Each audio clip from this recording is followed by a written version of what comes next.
coming up. So let's get into Justin Fields here, somebody who has been getting a lot of criticism, somebody who was a number 2 overall mock draft pick like just last year.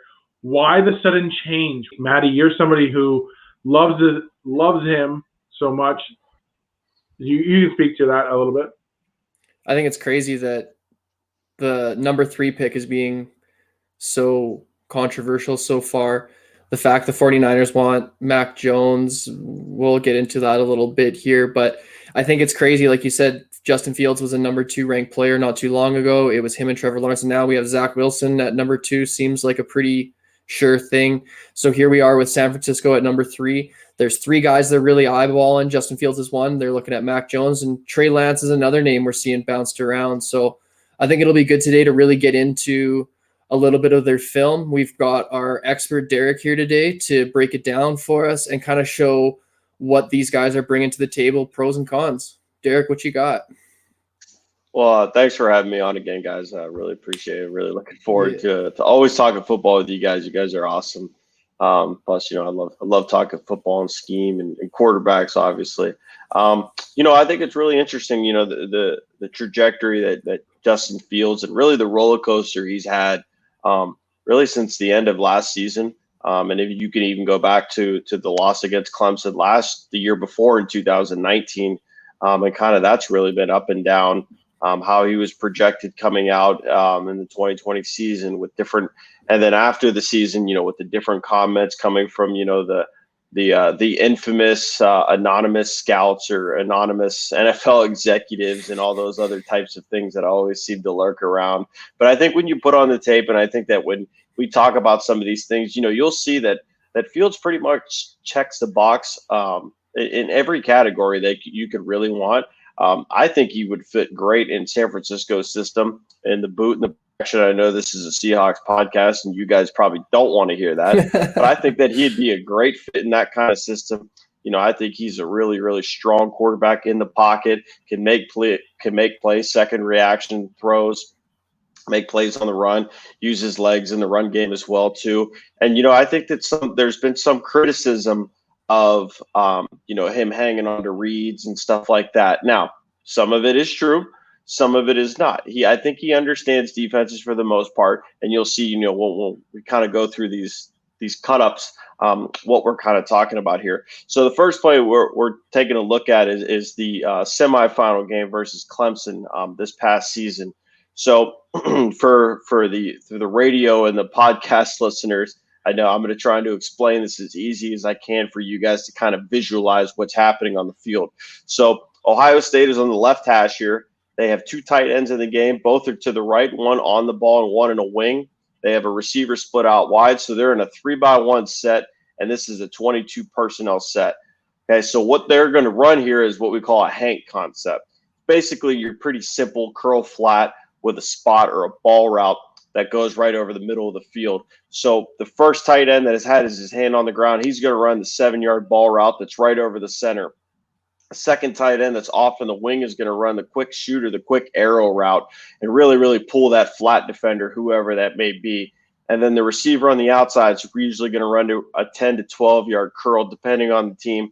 The depth of the corner could, or the curl could vary here. So when we watch this film, a lot of it has been talking about Fields going to his second and third or his first and second progression. So the progression here on this throw is we are going to look at the ball route first. If the ball route is open, that is the tight end going 7 yards over the football. If he is open right now, we are going to give him the football.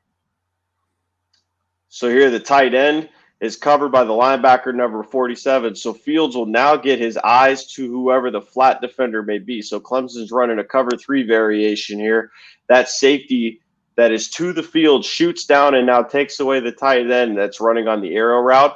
Fields is patient enough and waits and allows that receiver to really, really work and gain back into the window, and he's able to hit him for a nice first down. I think that those are the kind of little progressive things that you see in his game. And even when you watch some of the tape, you can really tell where a quarterback is looking, especially when, they have a stripe on the middle, going down the middle of their helmet. So you can see on film, looks at the ball route at the tight end, doesn't see it's open, moves his feet towards his target, and then drives through the throw. I think that's what you really want to see, especially going into the next level, is that fast processing that, so that a lot of evaluators and teams are always looking for.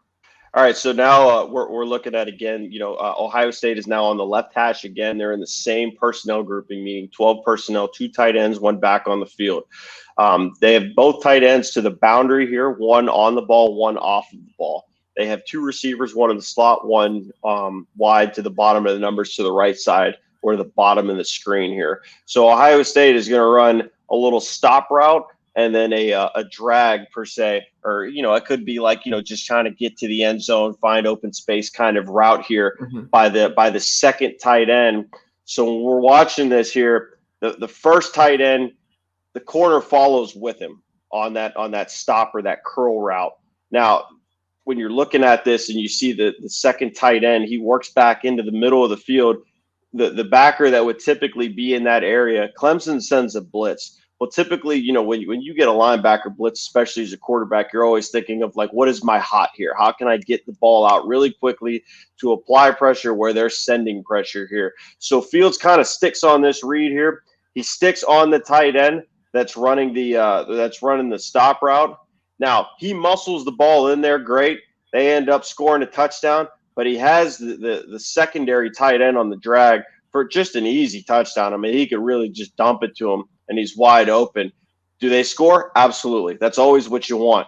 But you'd like to see him go, okay, I know where my hot is. I see that, number 10 or number 47 is blitzing, that I got to get this ball out. And, I could just dump it to my tight end that's sitting right in the middle of the field for an easy touchdown and make my life a lot easier, and make your offensive coordinator and your quarterback coach, sleep better at night. No doubt. And that has obviously been a criticism of him, his inability to work through progressions and stuff like that. That's got to be something that just comes with time, though, right? That's maturity as a quarterback. Yeah, absolutely. Fields is just a 2-year starter. I mean, in nowadays terms, I mean, you got guys like Trey Lance that are only playing 1 year. You got Joe Burrow, who's number 1 overall pick, that's only playing 1 year. So I think the growth in how these guys come into the league, it's a lot different. They're pretty high, fast processors. It gauges team to team and how you really want to come into the organization, and who's molding you too. How are you being taught? Are you being taught the right way? So, and that's something that's within Ryan Day's system a lot. You run a lot of these option routes, you run a lot of these wait and see kind of throws that you really might have to hold on to that first throw or that first read a little bit longer than you probably would. And it's something that you always got to keep in mind too. For sure. Well, I think it's at least very good to see that, he has that zip on his throws. He can push that ball in there. He's his physical performances are pretty substantial. He's got an arm on him. Yeah, no doubt. Yeah, he could definitely muscle the ball in there. He can make all the throws. He's a tough kid, or tough. I'm saying kid. He's only 3 years younger than me, but I just feel old when I get up. Everything hurts. I mean, even like the throw that he made in this game, where he throws the post route on the long touchdown, and it's just an absolute dime. Gets drilled right after he gets hit in the back. So, I mean, the kid, he shows toughness. He displays everything you want. He's a competitor. Absolutely. Okay, so now they're in the same personnel set here. Actually, now we're on the right hash, okay? So now we have 2 receivers up to the top of the screen. They're in kind of a condenser, a stack split, the bottom of the numbers here. And then now you got the 2 tight ends shifting over to the field, one with his hand in the ground, one in the wing again. So it's the very same formation that we had the last time. Okay, they're going to bring the receiver in motion here on a little short motion. Okay, to the field here. The running back that is on Justin Fields' left here, he's going to run out. And basically this is kind of like a 3 vertical concept just from the left-hand side here with an under route coming to the backside. The tight end here extends and gets what we call a spray release, really goes and attacks that corner. He's going to bang that thing back inside the hash, get the corner to flip his hips, come back inside, and then Fields is going to make a great throw to put this ball over the safety and in for a touchdown. I mean, you really can't get a better throw than that. Beats the safety over the top. Great anticipation. great ball placement, and then timing and rhythm on the throw as well too. So and you're going to see, his feet are under him the whole time. He comes to a good base.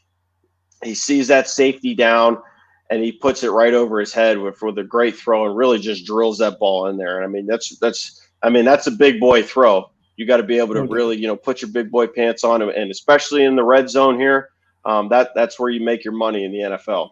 That's on a rope. That's a great throw. That's a throw that he can really, kind of, flex on, because he really throws the receiver open, but also throws through the DB, who kind of like he's like, damn, okay, that got there a lot quicker. So that's really I don't see a lot of faults here, Derek. Nope. I know not a lot of downside. You go and watch the tape, and I think that the more you watch it, you're just like, okay, like, what am I looking for? What are these glaring issues? And I think, with all these guys, I mean, they're all high trait guys that have the ability to play at this next level. So going to the next play here, this play is a personal favorite, but it's kind of a remix here. So traditional play out of a lot of air raid and spread type teams, play called mesh. Typically, the heart of the play is you have two crossers on the inside, and then you have what we talked earlier about is that ball route coming from one of the slots, or it could be coming from a short motion guy, then working inside. Really, that ball route is going to go right over the ball or right over the center between the two guards, really find an open area to just kind of sit down, and then the two crossers are going to cross underneath of them. You can add a variety of wrinkles to this on the perimeter of the two outside guys, whether it's a dig and a post or, whatever it might be. Some teams like to send the running back on a wheel, like you saw at Philadelphia doing the Super Bowl against New England a couple years ago. A lot of different varieties on this. Ohio State puts a really, really cool twist on this that I really like. So they're going to have their two crossers essentially work inside, really attack those linebackers to think that they're going to cross. Then they're going to put their foot in the ground and work back outside. And then it really opens up that ball route like the Red Sea. And it's a really good job by Fields to be patient here. He looks at those backers, wait for them to collapse on the little pivot routes, and then that ball route kind of sits right behind him, and he just puts it in there for a nice, easy first down. Really critical play in the game too.